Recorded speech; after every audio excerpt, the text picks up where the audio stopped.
Lord,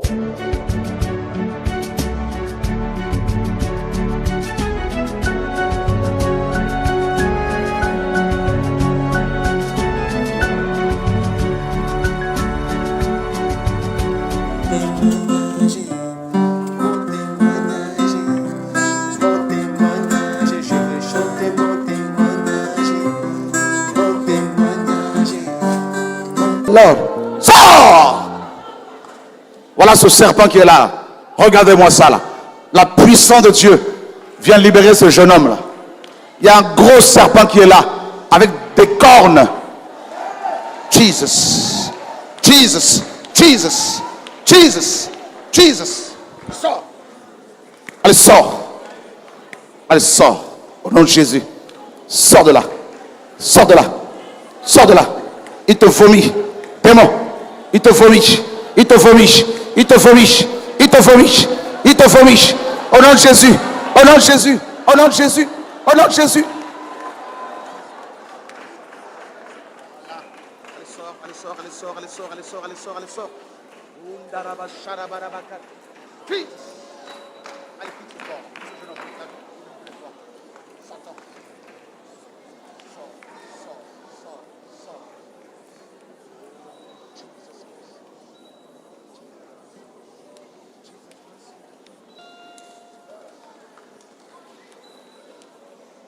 Priez pour son ventre. Priez pour son ventre là. Quelque chose qui sort là.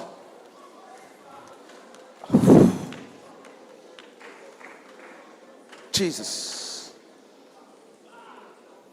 Oh, Jesus Christ. Oh, Jesus Christ. Jesus. Oh. Dans votre émission, il est minuit, il est 14h50 heure locale ici à Libreville.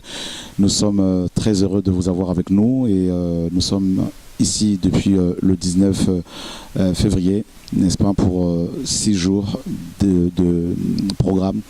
Et voilà, que Dieu soit béni. Seigneur, nous te bénissons. Conduis-nous dans tout ce que nous allons échanger, dans tout ce que nous allons faire.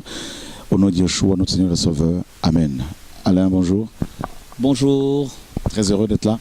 Très heureux d'être là et surtout d'accueillir cette grande délégation venue de France, de Pays-Bas, d'Allemagne, de Côte d'Ivoire, Cameroun et ailleurs. Gloire à Dieu. Donc hier, vous étiez nombreux hier soir, c'est-à-dire nous sommes jeudi, hier mercredi, nous avons eu un programme de réveil, donc cette semaine de toute façon, jusqu'à dimanche. Et le programme d'hier soir était particulièrement puissant parce que Dieu nous a visités, il y a eu des conversions, des baptêmes, et il y a eu aussi un témoignage d'un jeune homme qui a beaucoup touché, beaucoup encouragé, et nous avons voulu l'écouter un peu plus en profondeur pour vous encourager. Voilà. Bonjour. Bonjour. Comment tu t'appelles? Je m'appelle Nguema. Nguema, tu as quel âge? J'ai 24 ans. Ok, donc hier tu as donné un témoignage qui nous a tous encouragés. D'emblée, on attaque. Qui t'a initié à la sorcellerie, à l'occultisme? C'est ma grand-mère quand j'étais encore petit, mais je me souviens particulièrement que la chose s'était certainement faite quand j'avais 6 ans. C'était quand j'avais 6 ans. En me faisant manger la chair humaine. Chair humaine, comme ça? Oui, bon, en fait, je ne savais pas que c'était la chair humaine. C'est quand je partais dans des églises, on me disait, ça s'est fait quand tu étais petit. On t'avait fait manger quelque chose et tout ça. Et c'est comme ça que j'ai dû savoir que c'est la chair humaine, parce qu'en sorcellerie, c'est la chair humaine qu'on donne pour pouvoir te donner la sorcellerie. Ok, donc tu as tué beaucoup de gens, comme tu disais. Comment tu faisais pour les tuer? Bon, dans le monde de la sorcellerie, j'étais un guerrier là-bas. Et en tant que guerrier, donc j'étais quelqu'un, en fait, je suis quelqu'un plutôt rempli de haine. Et donc, ce qui fait que j'égorgeais, quand je rentrais dans une maison, je ne laissais aucun survivant. C'est un peu comme vous voyez dans les films où un bandit qui est vraiment mauvais, il arrive, il tue tout le monde. J'étais comme ça, j'égorge les animaux, j'égorge les bébés, j'égorge les femmes, je tue, je brûle. Après, je partais avec un groupe d'esprits, puisque j'avais souvent beaucoup d'esprits avec moi. Combien à peu près? C'était des dizaines, ils pouvaient être 80, 100.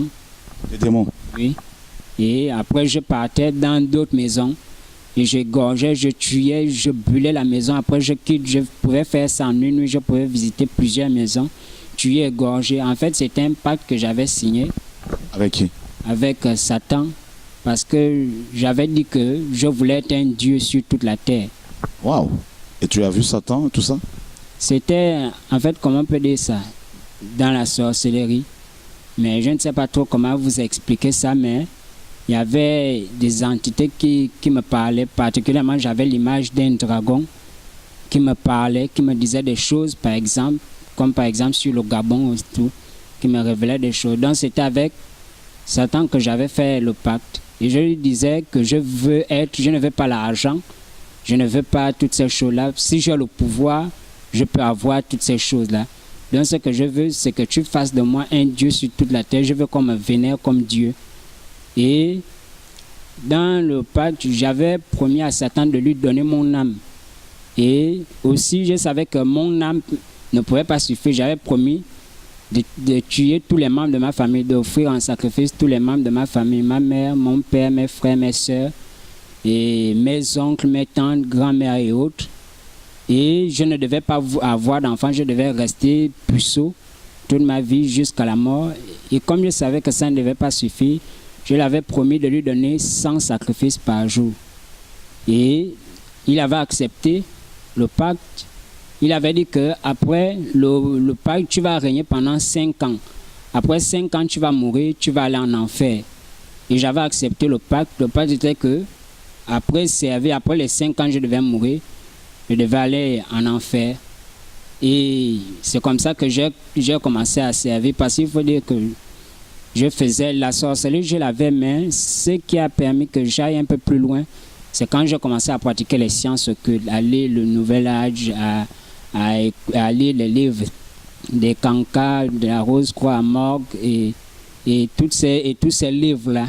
Donc c'est ce qui a permis que je ne reste plus du simple être sorcier, donc d'être ailleurs. Et c'est comme ça que j'ai commencé à faire les pactes. Mais quand j'ai commencé à faire les pactes, il faut dire que c'était petit pacte par petit pacte. J'étais arrivé à un niveau où je faisais des pactes différents par jour. Je pouvais faire 1, 2, 3 pactes par jour. 1, 2, 3 pactes par jour différents. Mais les plus gros pactes que j'ai faits, dont Satan avait tenu compte, c'était 9 pactes. Et quand je faisais ces pactes-là, donc je pouvais voir comme les ténèbres. Les ténèbres, là, tu pouvais toucher ça. Donc ça me recouvrait, ça tombait sur moi. Après, quand ça tombait sur moi, une chaîne venait, une grosse chaîne venait et ça se refermait sur moi. Et un groupe d'esprits venait, qui venait protéger, garder mon esprit parce que j'avais conclu un pacte. Et quand je faisais un autre pacte, une autre chaîne venait d'autres ténèbres, me couvrait à nouveau. Et un autre groupe d'esprits se rajoutait à celui qui était le précédent. Donc c'est comme ça que ça s'est souvent fait jusqu'à 9 pactes. Maintenant, je pensais que j'allais être un Dieu sur toute la terre, mais je ne suis jamais devenu un Dieu sur toute la terre. C'est plutôt dans le monde astral que j'étais un demi-dieu. J'étais le demi-dieu de la mort. Ah bon? J'étais le demi-dieu de la mort ou les ténèbres. Parfois, quand je parlais avec des personnes qui me disaient « tu n'es pas Dieu », en fait, à moi, la réalité que j'étais un demi-dieu j'étais comme le demi-dieu de la mort, le demi-dieu de la guerre. Et quand j'avais fait le pacte avec Satan, il avait mis sur moi la marque 666. Il avait mis la marque 666 sur mon front et sur ma main droite. Après, maintenant, c'est comme ça que je suis devenu maintenant le Dieu des ténèbres. Donc, j'étais tout en moi, était ténèbres. Ténèbres, c'était l'obscurité. Je pouvais avoir, par exemple, la capacité de détourner une voiture, de faire en sorte que la voiture fasse l'accident, de tuer quelqu'un par ma pensée, de faire des choses comme ça. Mais maintenant, bon, il faut dire que le début, ce qui m'avait poussé à rentrer d'abord dans les pas, parce qu'il faut bien un début, c'est que d'abord, je manquais d'amour. C'est le manque d'amour. Et voyant toujours que les autres ont toujours des amis, vous avez souvent des personnes, quelqu'un qui est souvent aimé de tout le monde et tout ça. Et bon, moi, j'étais toujours comme le rigolo. Et Satan s'était présenté à moi, ces esprits s'étaient présentés à moi comme des personnes qui me montraient que non, mais nous on t'aime, nous on peut t'aimer, nous on va t'offrir l'amour. Regarde, les autres ne t'aiment pas, voilà, voilà. Mais avec moi, tu seras aimé, avec moi, tu ne seras plus rigolo, avec moi, tu seras impressionnant, tu seras admiré de tout le monde. Et c'est comme ça que j'avais accepté. Je voyais que personne ne m'aimait, même Dieu, je voyais que bon, Dieu ne m'aimait pas, donc Satan s'était proposé comme quelqu'un qui ne m'aimait pas. Donc quand il a commencé à me donner ses pouvoirs à faire des choses, j'ai commencé vraiment à me sentir aimé parce que j'ai impressionné les gens. Parce que moi, je n'ai pas fait l'école, j'ai un niveau 4e. Mais après les pactes, quand je pouvais par exemple parler avec quelqu'un, la personne n'en revenait pas que j'ai un niveau 4e. Parce que moi, un livre, peut-être que vous pouvez mettre un mois à lire. Moi, je peux terminer de lire le livre là peut-être en quelques minutes. Mais ce n'était pas physiquement. Je pouvais, par exemple, même lors des débats, discuter avec les universitaires. On parle. Quand je vois qu'ils sont super dans le débat, j'avais un démon en moi, donc je le montais. Après, je me projetais dans le monde astral. Et quand je rentrais dans le monde astral, je rentrais dans une grande bibliothèque. Je me mettais à lire les livres. Peut-être en 1 minute, je pouvais lire 5000 livres. Et quand je rentre dans mon corps, quand je me mets à parler à la personne, et la personne universitaire ferme la bouche parce que c'est comme si en fait je suis en train de lire des choses qu'elle n'a jamais lues physiquement. Et elle-même, sait que c'est écrit dans tel livre, c'est écrit dans tel livre. Dans le monde astral là-bas, dans le monde démoniaque astral, il y a aussi des bibliothèques? Oui, il y a des bibliothèques. En fait, Satan, dans le monde de Satan, il présente à la personne ce que tu veux voir. Ce que tu veux voir, ça existe. Si tu veux même voir que tu es plus que Dieu, dans son illusion du monde astral, il te montre que bon, voici, tu es plus que Dieu, tu peux faire ce que Dieu ne peut pas faire. Voici, tu peux faire ça, voici, tu peux faire ça. Donc tout ça, c'est seulement possible dans le monde astral. C'est comme un monde où tout est réalisable. Tu faisais comment pour y aller dans ce monde? La sortie astrale, c'est très facile. C'est comme on peut dire, comme vous regardez par exemple la télévision. Quand vous regardez la télévision, vous êtes concentré à regarder. Il vous arrive par exemple de regarder la télévision, quelqu'un rentre. Vous ne suivez même pas que la personne est rentrée. Peut-être elle peut même être là à côté de vous. Elle vous parle même, mais vous ne la suivez pas. C'est comme si votre esprit est projeté dans la télévision. C'est pareil. Et moi, je sortais facilement avec les pensées, puisque les sorciers aussi, c'est particulièrement avec la pensée. Et donc, moi, tout ce que je pensais, c'est comme si le monde astral et mon esprit étaient connectés. Donc, tout ce qui se passait dans mes pensées, ce n'était pas des pensées, en fait. Je vivais ça directement. Est-ce que tu avais une femme là-bas avec des enfants? Oui, j'avais une femme là-bas. J'avais même plusieurs femmes. Il y avait une femme avec des enfants. J'avais plusieurs femmes. Et j'étais aussi un roi là-bas. Ces femmes, c'était des sorciers, des sorcières, des démons, c'était quoi? Il y avait plus particulièrement c'était les esprits des eaux. C'est la sirène des eaux, quoi. Oui. Et il y avait aussi ma grand-mère. C'est ma grand-mère qui est, je peux dire, ma principale femme de nuit.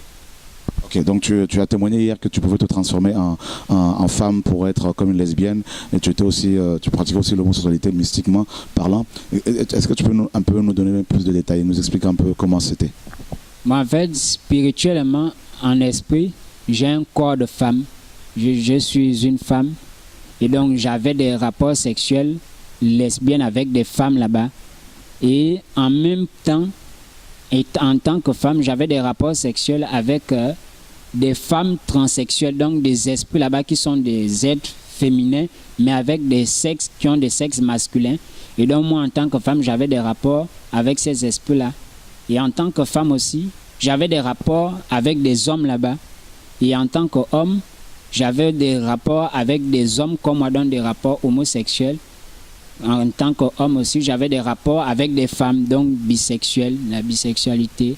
Et à la fois aussi, j'étais, comment il faut dire ça, j'avais des rapports avec les animaux. Et j'avais aussi des rapports avec les enfants. Bon, j'avais des rapports sexuels avec des enfants parce que je prenais ce qui était dans l'âme des enfants. Quand vous regardez, par exemple, c'est facile, par exemple, de voir l'étoile d'un enfant qui est encore bébé. Vous regardez comment il est simplement, vous pouvez voir que le petit là, le bébé là, même depuis l'âge de 3 ans, 4 ans, 5 ans, 6 ans, 7 ans, vous sentez que la personne sera comme ça, la personne sera comme ça.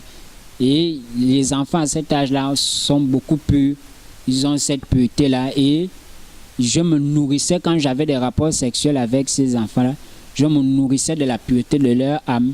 Et je prenais aussi leurs étoiles. Wow. Et tu disais également hier que tu pouvais tuer par la pensée et tout ça. Explique-nous un peu comment tu pouvais exécuter les gens, comment par la pensée, c'est comment? En fait, quand vous êtes lié au monde astral, c'est comme si tous vos esprits, ces esprits-là, obéissent à toutes vos pensées. En fait, tous vos désirs, c'est comme si c'était des ordres. Automatiquement, que le désir est né dans ton cœur, quand c'est venu, ça exécute, même si tu ne dis pas fait. Donc ça exécute la chose. Tu es quelqu'un tout de suite, tu as envie que la personne meure ou quelque chose. En fait, quelque chose se produit automatiquement. Par exemple, il y avait par exemple des personnes, j'ai envie de voir quelqu'un. Et je peux par exemple voir, voici la personne. Et on ne s'est jamais vu, c'est peut-être la première fois.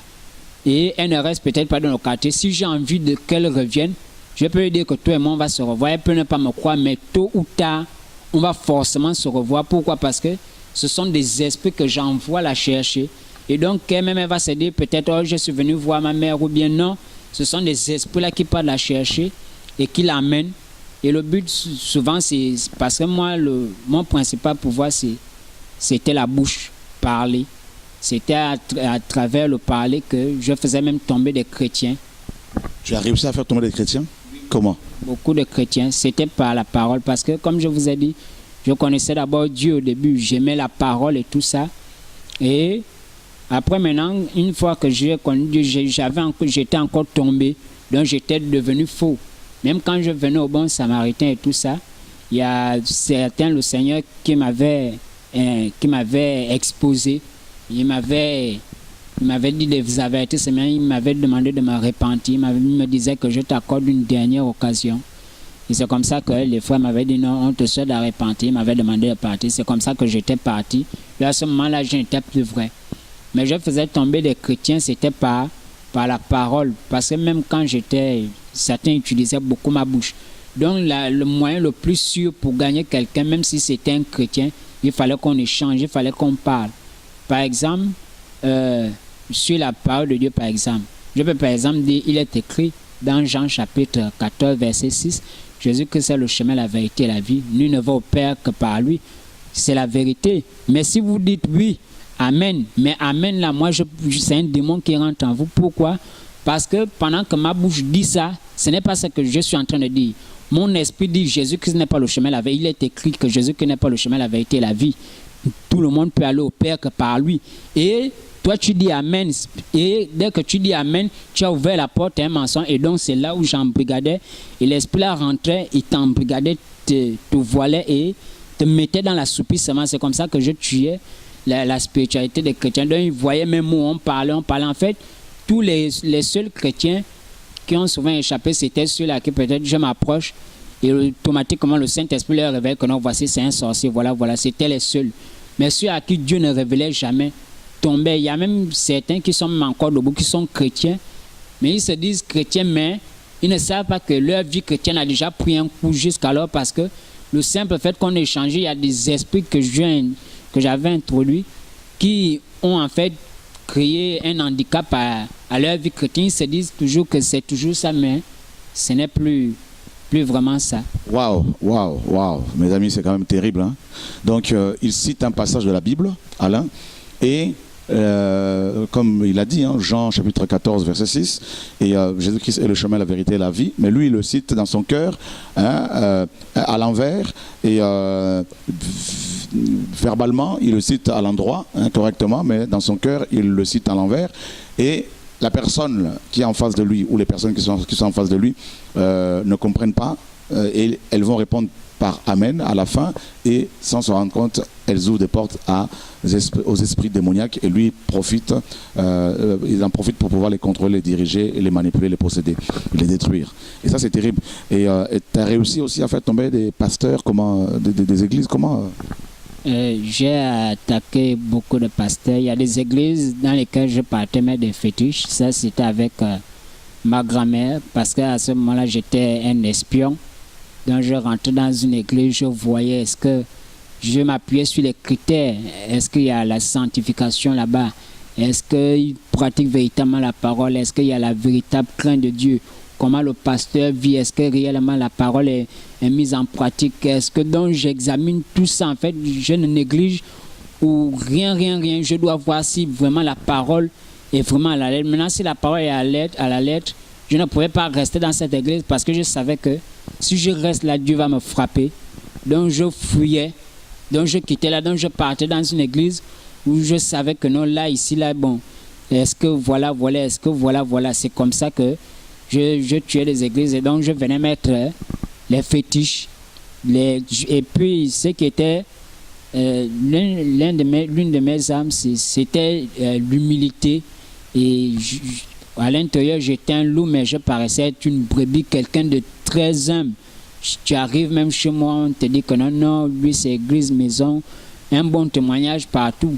Mais quand j'arrivais à l'église et je maintenais cette attitude-là de quelqu'un qui est humble et quelqu'un qui semblait bien connaître la vie chrétienne, qui avait la connaissance biblique et tout ça, donc ce qui fait que des gens, en voyant mon humilité, il a la connaissance biblique, ce qui fait que quelquefois on venait me demander des conseils et je savais que tôt ou tard, au montant de sang, ils vont venir vers moi pour me demander un conseil. Oh frère Patrick, oh machin. Et là, j'en profitais justement pour embrigader. Le truc, c'est que je paraissais beaucoup sage en tant que, comme soi-disant chrétien.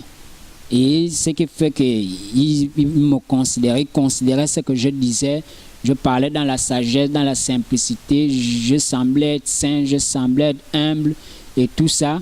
Et quand ils commençaient à me considérer, je leur donnais de bons conseils qui les attiraient. C'était pour les appâter. Après, ils venaient de plus en plus, on me considère un peu.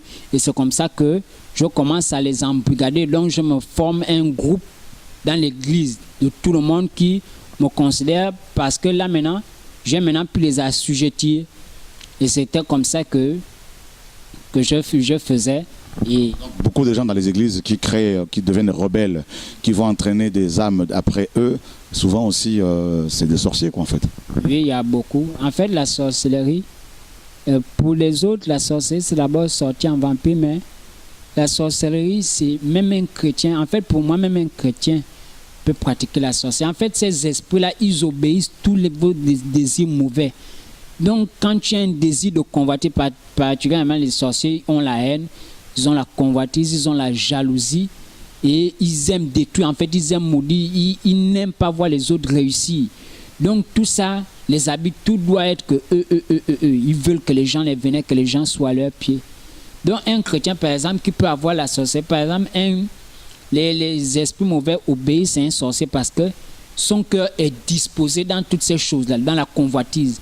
Donc quand un sentiment de convoitise vient, c'est comme si tu as lu une prière, c'est comme si tu as dit que tu veux la chose. Donc ils obéissent, tout de suite ça agit.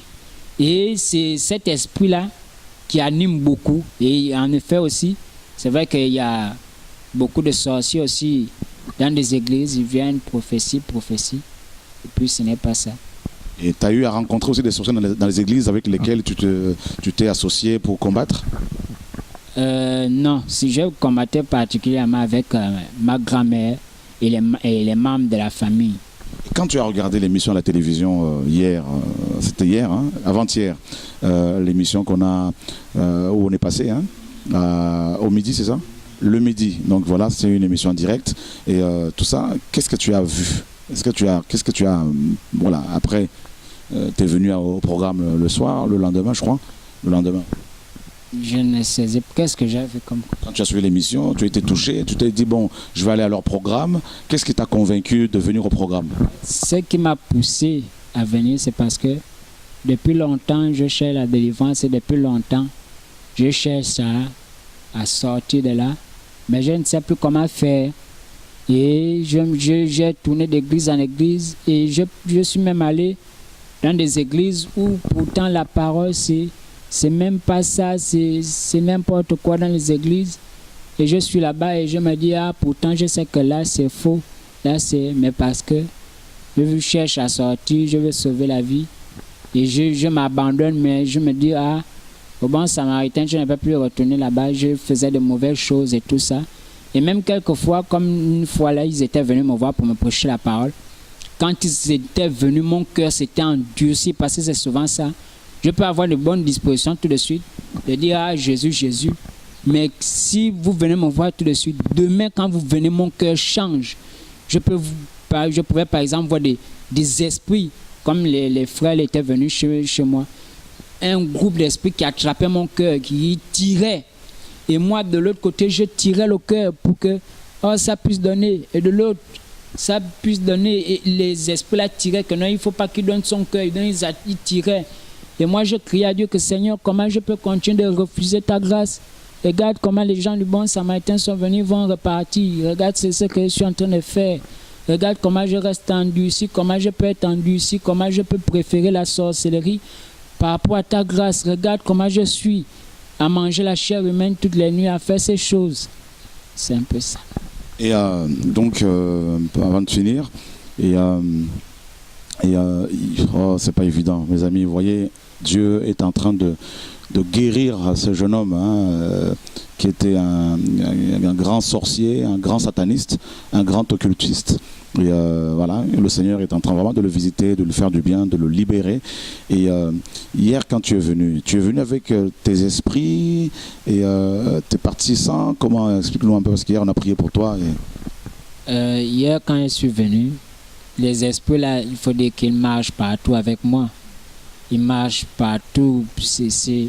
En fait, le problème c'est que depuis que j'ai commencé à vouloir sortir de la sorcellerie, c'est là où même plus de problèmes ont commencé. Parce que moi, ma grand-mère m'avait choisi comme héritière de sa sorcellerie. Parce que nous sommes deux dans la famille à laquelle elle avait choisi. Moi, particulièrement, qui était le principal héritier, avec mon cousin.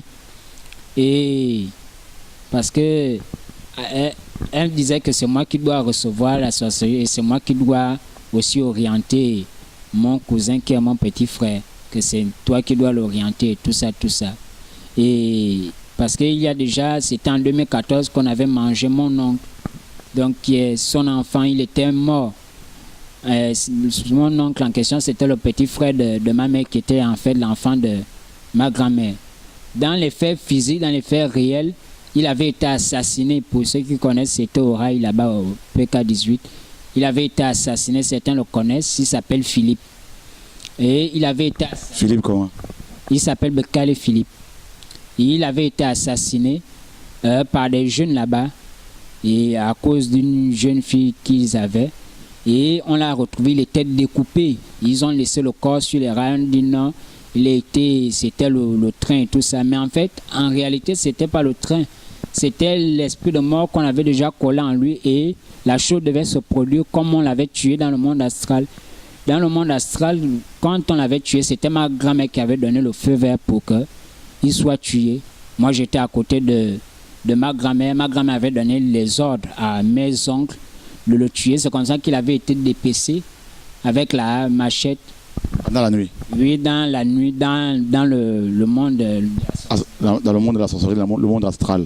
Et dans le monde astral. Et donc, son esprit, alors, vous l'avez mis où? Son esprit, il faut dire que c'est ma grand-mère qui prend les esprits.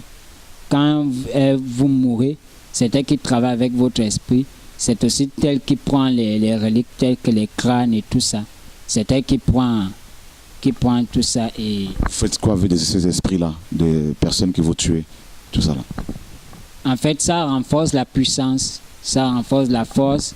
Quand vous avez un esprit, ce n'est pas qu'on veut prendre un esprit parce qu'on prend un esprit, par exemple, à cause du talent qui est en lui. On sait que celui-là, il est intelligent, celui-là, il est comme ça. Et puis celui-là, quand je le vois, c'est un esprit que je peux facilement maîtriser. Je n'aurai pas trop de difficultés. Et si je le tue, cet ennemi va me rapporter beaucoup d'argent. Je vais l'avoir comme esprit. Et ce don qui est en lui, là, je vais m'en servir pour attirer des choses. Donc, en fait, c'est pour mettre cette capacité qui est en vous à votre disposition pour pouvoir gagner de l'argent dans ce que la personne devait faire dans sa vie. Donc, puisque vous avez désormais son esprit, vous faites ça. Les gens ne vous voient pas faire ça, mais c'est juste que des situations se créent vous pouvez être fauché, mais l'argent rentre simplement, 1 million est venu à gauche. Comme par exemple ma grand-mère, elle vend les mêmes terrains, mais on ne l'amène jamais en prison. C'est-à-dire, ce sont les terrains qu'elle vend maintenant. C'est le commerce qui se fait la nuit et tout ça. Et elle ne peut pas faire une semaine sans avoir 500 000, 1 million, 500 000. Mais pourtant, elle ne travaille pas, personne ne travaille dans la famille. Personne même ne bricole à part ma mère qui est ménagère et mon père qui est maçon. Donc, les esprits des personnes décédées, vous vous en serviez pour les faire travailler comme des esclaves? Oui. Voilà, ils deviennent des esclaves mystiques. Et ça, c'est terrible. Donc, ça t'est déjà arrivé de travailler un peu dans le monde des cimetières, dans les marchés, tout ça, et mystiquement? Aller marcher dans le monde des... Est-ce qu'il y a des marchés dans le monde spirituel, astral, démoniaque? Des marchés dans le monde astral, je ne sais pas trop comment vous en parler, mais tout ce que je sais, c'est que moi, particulièrement dans le domaine où j'étais, où par exemple, où on reste, parce que c'est un endroit entièrement consacré. Comme on peut par exemple prendre par exemple le quartier, on dit tout le quartier est consacré. Et puisque nous on restait là-bas, c'était des personnes, des tradis praticiens qu'on appelle chez nous Nganga, qui habitaient là-bas à l'époque. C'était même des parents d'un ministre, qui ne vais pas citer le nom. Et ces parents restaient là-bas. C'était les doyens là-bas. Donc, il y avait des gens qui quittaient depuis Libreville, qui allaient se faire soigner là-bas. Donc, c'était un village où il y avait des femmes qui vivaient. Et là, c'était des Nganga qui restaient là-bas, des tradis praticiens. Les gens venaient se faire laver des corps, faire des choses. Maintenant, quand ces personnes sont décédées, et maintenant, ils ont laissé un héritier, un monsieur, là-bas, qui s'appelait Nguemamba. Et dès que ce monsieur-là, lui est décédé, puisque ma grand-mère, quand on venait de partir là-bas, ma grand-mère, elle voulait être, puisque ce monsieur avait tellement de terrain, c'est comme, on peut dire, tout un quartier, c'est à lui. Et ma grand-mère voulait être l'héritier de cet homme-là, hériter de ces terrains. Et donc, pour pouvoir hériter de ces terrains, ils avaient passé des contrats. Je n'étais pas quand ils avaient fait ça, mais c'est plus tard quand je deviens sorcier aussi évolué. C'est là où je me rends compte que normalement les choses avaient été faites comme ça. Elle avait reçu les esprits du gars là. Donc c'est elle qui les loge. Maintenant c'est elle qui est avec ces esprits-là. Et donc l'endroit est totalement consacré. Mais maintenant par rapport à votre question, puisque tous ces esprits, les Nganga et ceux qui faisaient des choses, et les gênaient parce qu'il y a même la mer, et tout ça, donc l'endroit est totalement consacré. Parmi les grandes réunions mystiques, il y a des gens qui quittent depuis Libreville et partout et qui se retrouvent là-bas. Mais quand vous partez voir où on habite, il n'y a pas 100 maisons, il n'y a même pas, je ne sais pas, il n'y a même pas 70 maisons. Mais quand c'est la nuit, ça devient comme un grand marché. Donc tout le monde est là, beaucoup de réunions, de groupes. Ça devient vraiment énorme. Vous trouvez toutes sortes de personnes là et ce sont de grandes réunions et il y a des esprits que vous ne pouviez pas voir, que vous pouviez voir qui viennent à une certaine saison. Vous voyez toutes sortes de démons maintenant qui rentrent là-bas, qui rentrent là-bas, et c'est ça. Ok mes amis, on va arrêter, nous allons nous arrêter ici pour la première partie de ce témoignage et vous aurez la suite, voilà, à bientôt. Que Dieu soit béni en tout cas. Merci pour votre fidélité et Alain. Et, on peut dire vraiment que ceux qui ne croient pas au monde mystique sont bien édifiés pour dire que ça existe vraiment. Et surtout, même dans le milieu chrétien, il y a des pasteurs qui sont attaqués, des chrétiens, est-ce qu'on peut appeler chrétiens, des personnes qui ne pratiquent pas vraiment l'évangile comme il se doit, qui sont infectés, et surtout beaucoup de jalousie, de méchanceté, de rébellion, qui sont confondus à la sorcellerie. Et malheureusement, c'est dommage quand Jésus-Christ revient. Voilà, il se déguisait en faux frères et il y en a de plus en plus malheureusement dans nos assemblées, des faux frères, des faux docteurs, des faux chrétiens, des faux pasteurs et qui viennent, qui sont là, qui paraissent gentils, doux, calmes, sages, très intelligents, alors que ce sont de loups ravisseurs comme le Seigneur l'a si bien dit dans Matthieu chapitre 7 à partir du verset 14. Il disait, mettez-vous en garde contre les loups, les faux prophètes, gardez-vous des faux prophètes car ils viennent à vous. Ils viennent à vous en vêtements de brebis, mais au fond d'eux, ce sont des loups ravisseurs. Vous le reconnaîtrez à leurs fruits. Chrétiens, craignons Dieu, car la bataille est vraie et réelle. Nous n'avons pas à lutter contre la chair et le sang, mais contre les puissances des ténèbres, contre les dominations, les principautés et les esprits, les puissances méchantes, dans les méchancetés spirituelles, dans les lieux célestes, comme Paul l'a si bien dit dans Éphésiens chapitre 6, verset 12. Voilà, je vais quand même lire rapidement ce passage-là pour confirmer le témoignage de ce jeune homme. Donc Éphésiens 6, 12, il est dit, car nous n'avons pas à lutter contre la chair et le sang, mais contre les principautés, contre les puissances, contre les seigneurs du monde des ténèbres de cet âge, contre les méchancetés spirituelles qui sont dans les lieux célestes. Voilà, donc c'est pour cela qu'il faut prendre toutes les armes du Seigneur, la sanctification, la crainte de Dieu, la prière, le temps de jeûne aussi, pour résister face à toutes ces attaques. À bientôt, au nom de Yeshua. Amen.